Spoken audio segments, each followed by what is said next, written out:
The latest on the search for a missing college student from Iowa. Investigators are looking for clues. Calling her disappearance suspicious. The disappearance of 20-year-old Mollie Tibbetts. It's a desperate search to find her. Now a mystery 19 days deep, and with a record-breaking reward, more than $270,000 for information leading to her safe return. This tiny farming community has been upended. Tonight, her father with a simple message. Hang in there and miss you, Pie. Come home. Mollie's disappearance has rocked her hometown of Brooklyn, Iowa, a tight-knit rural community of about 1,500 people. Everyone knows everyone and everybody sees everything. And so someone knows what's happened. Mollie's mother with an urgent plea. We believe that Mollie is still alive, and if someone has abducted her, we are pleading with you to please release her. We miss you, we're looking for you, and we will never stop. I just want her home. The 20-year-old University of Iowa student disappeared on July 18th. The day she went missing, our communication was through text. And it started out, about a recipe, a dessert she wanted to make to a function she was going to. So I, went shopping, got all of her ingredients. Around 5 o'clock that evening, Mollie's brother dropped her off at her boyfriend Dalton Jack's house to dog sit, where mother says she continued to text with her family. And then it was, an exchange of, will you be home for dinner tonight? Yes, I'm going for a run first. What are we having? And that was it. That was the last communication I had with her. It was a few hours later when she was last seen in public. She was last seen on July 18th at approximately 7:30 p.m. while running the city streets of Brooklyn. Her last known article of clothing is believed to be dark-colored running shorts, a pink sports top, and running shoes. Dalton says she was also wearing what could become an important clue. She probably has on her Fitbit because she never takes it off. She uses it for the sleep tracker and for all her runs and everything. When Mollie didn't show up for work the next day, her absence raised alarm.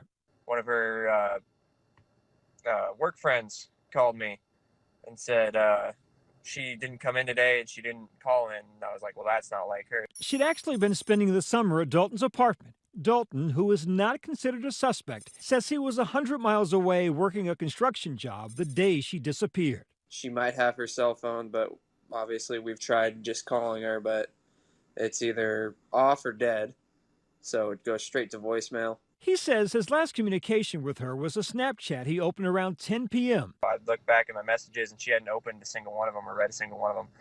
So I started throwing red flags and started calling everybody to see if they'd got in contact with her, and everybody had come up blank. Mollie's brother Scott called their mother, letting her know that Mollie missed work. It was panic because that is so out of Mollie's character. One, to not show up to work. 2, not to let her employer know. 3, her boyfriend, myself, and her brother. It was like something's wrong here because Mollie would not do that. Her family says they have no reason to believe she's a runaway. Her mother says Mollie was excited about an upcoming vacation she was taking with her boyfriend to attend his brother's wedding in the Dominican Republic. Now, a flood of missing persons posters is plastered through this small community. We've got the State Patrol airplane up, and we've had some helicopters from local hospitals helping us out as well. The FBI has joined the search effort, and hundreds of Mollie's friends are assisting. Searchers are combing through the towering cornfields where she had been known to run. We just really hope that we can get her found and brought back home to the people that love her. Investigators are also looking to other places she was known to jog, turning to surveillance video for help. We've went to all the businesses that we know have video, and we've asked every resident where we've been able to make contact if they have video on the front of their houses. Investigators are also following up on hundreds of leads and tips from the public, including a possible sighting at a truck stop in Kearney, Missouri, over 230 miles away. Authorities say they have concluded it was not Tibbetts. We are not giving up on any possible leads and hope that we can find Mollie Tibbetts soon. Authorities are also examining Mollie's digital footprint. She's very well connected through social media, so we are trying to use that obviously to our advantage to gain any information that we can. And they're looking into that Fitbit, which they say could provide critical clues. That's going to tell the story of where she was, when she was, maybe to an extent even what she was doing. 56-year-old Wayne Cheney says he was questioned by the FBI last week. He lives just 500 yards away from a pig farm they searched. He says he has never met anyone in the Tibbetts family and that he is not a person of interest. Every day that passes makes this case that much harder. But the fact that they have not named anyone as a person of interest isn't that surprising yet. They want to get as much information as they can. And then that big reward for information leading to her whereabouts, now more than $270,000. Put yourself in our shoes. You would do anything to get her back. Money can be an incentive to someone who has a connection or is related to the bad guy. They may have witnessed something. They may have heard him say something, comments prior to the abduction or after the abduction, a change in his behavior. All of these things that they might be less inclined to report to law enforcement, they might for a 200+ reward that would lead hopefully to finding her. Meanwhile, her family is scrambling for answers, struggling to understand why anyone would possibly bring harm to Mollie. She was extremely compassionate, fun-loving, energetic, spontaneous. No one has shared anything even remotely negative about Mollie.